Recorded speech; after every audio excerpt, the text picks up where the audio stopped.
You already know what time it is. It's your boy DJ RichieSkye back with some tea, interviews, recaps, and more. And be sure to check the links in the description of this video for trips, for books, one-on-one sessions, and more. Now let's get into the tea.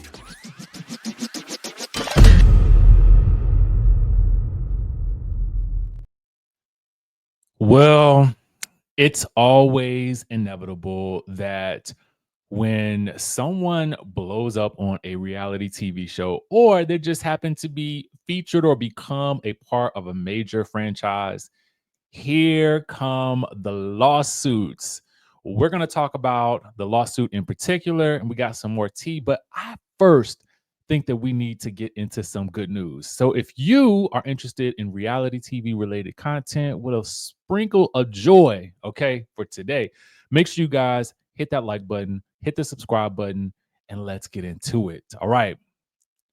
Wendy Williams is out and about looking fresh. Okay. So I happened to see this. I saw it last. I think it was yesterday when it came out. And I just felt like I wasn't going to talk about it at first, but I just thought to myself, we need to also be able to spread some good news, right? Some fun, good news. So Wendy Williams was caught by Speak Your Fit. All right. And so here she is sort of describing what she's wearing. And they did confirm that this was from yesterday, or at least if not yesterday, then the day before yesterday. So this is recent footage of Wendy. Recent. Hey, what's up, man? Welcome to Speak Your Fit. What's your name and where you from? Okay. Wow.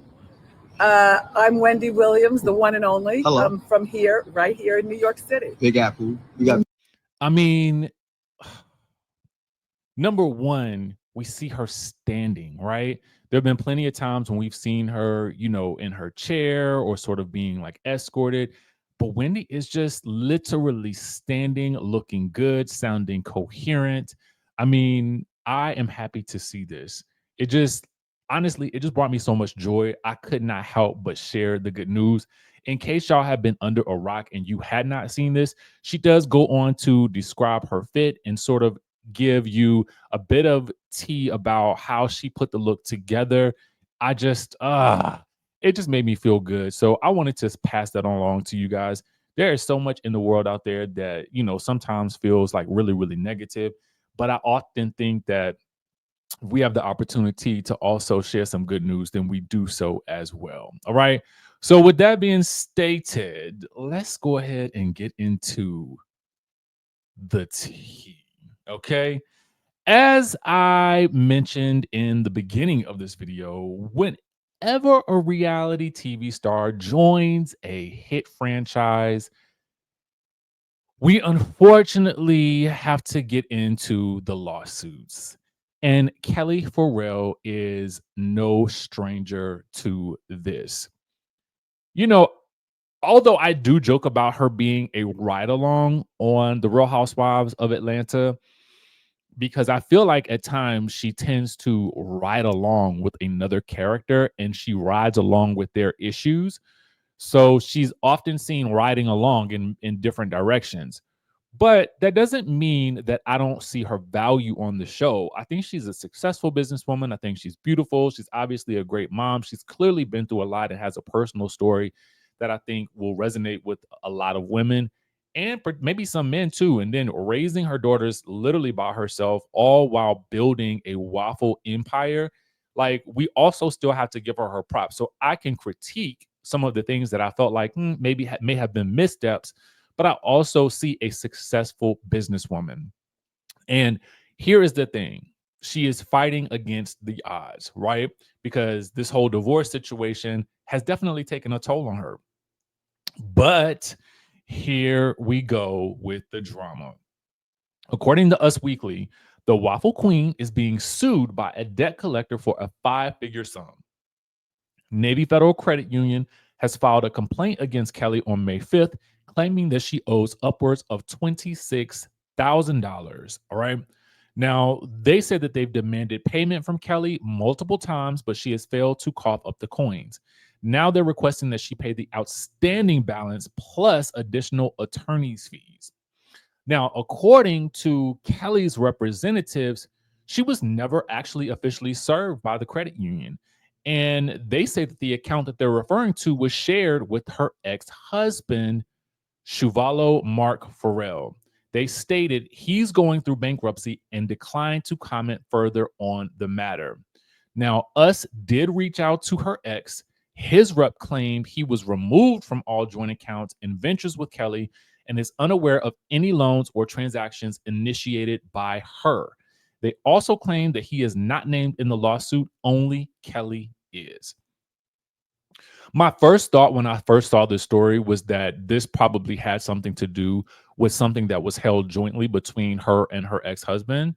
But given that the divorce is actually over, I would have to wonder, was he initially attached to this account when the credit was being run up, or like, you know what I'm saying? Because typically if you stop paying on a credit card, obviously those fees continue to build. Then with late fees, if he was able to get himself removed from that account as a part of whatever happened with their divorce, then that still leaves Kelly as the sole person who would have to pay that bill. So if that was something that they were maybe still working on, then I could sort of see why she would refuse to pay it. But I think given that she is on this show, from me,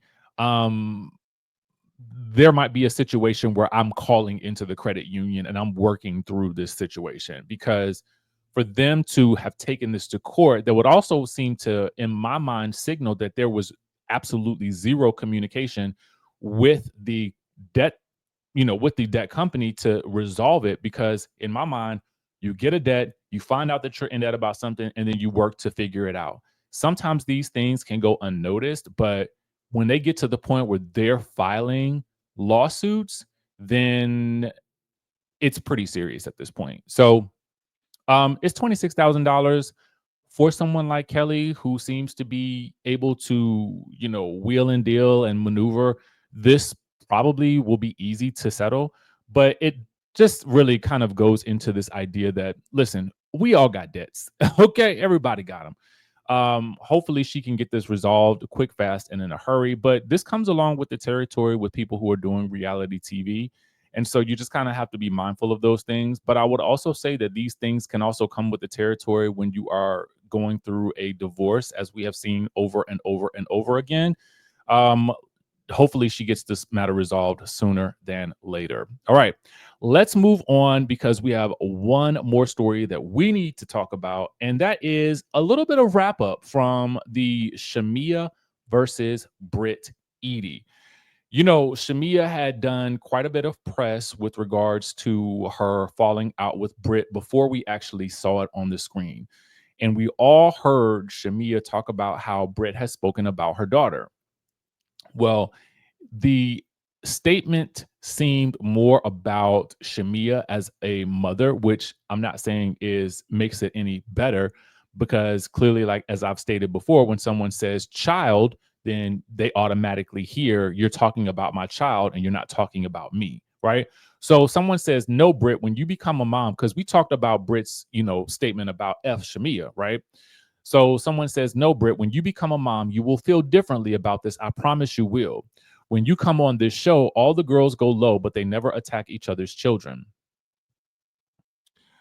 There have been instances where people's children have been mentioned, like, I don't feel like I need to go into that, because I kind of feel like I hate when the conversation does go there. So I'm kind of in agreement with some of this statement. The sentiment that Britt seemed to share was that Shemia uses or weaponizes her daughter and the issues that her daughter is going through as a way to get sympathy from the audience so that no one can say anything about her. So Britt responds and says, when you attack my marriage, pay people to put out gay rumors, and attack my reputation, call me a fraud, and tell the world I should be fired from my job, she can suck it.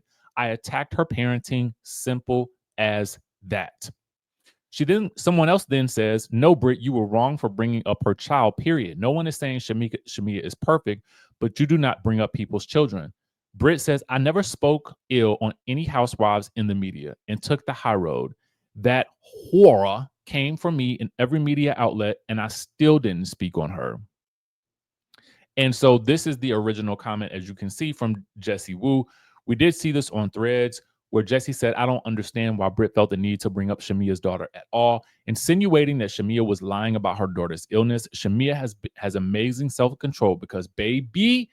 And then Britt had stated, Shemia doesn't get to call me a whore all season long, imply I'm an addict, bully me in every media outlet, come from my marriage, and try to get the public to hate me because she is a liar. What no one sees is Shemia uses that storyline to gain sympathy from the fans when she weaponized her child's condition and knows no one can say anything. But no one talks about the made-up story she has put out in the media, dragging my name every chance she gets. F her. Okay? So let me know whose side are you on. Are you team Shemia in this instance, or you team Britt after seeing all of the responses? Shout out to the Neighborhood Talk, Us Weekly, for the sources for the first story with Kelly. Shout out to our sources from Speak Your Fit and the Jasmine brand for the Wendy Williams story. And also shout out to the Bravo Shade Room for the continued tea and updates on this particular story right here. I love to know what you guys think about each of these stories. So leave your comments in the comment section down below. Be sure to keep it locked onto the channel. Again, like this channel if you like reality TV related content like this video. Make sure you guys subscribe to the channel if you haven't already done so. Subscribing and liking helps the algorithm, and then comment your thoughts down below as well. Be sure to keep it locked as well, because in the description of this video, we have trips coming up to Zanzibar. We just had another booking for that yesterday. The booking window will close very soon because the trip is September the 22nd through the 28th of September. Well, September, right? And then Cape Town will be coming up in November. Like, it's right after Thanksgiving, November 30th through December the 7th. And it is summertime in Cape Town. So that is going to be the perfect little escape and the perfect getaway for those of you guys who are looking to, I don't know, put yourself in a position to just travel the world and see some of Africa, right? Cape Town is always a good entry point into it if you are looking for a way to get there. It's so amazing. It feels like a destination vacation. Like, it really, really does. So I am super excited about that one as well. So keep it locked on the channel, and I will catch you in the next video.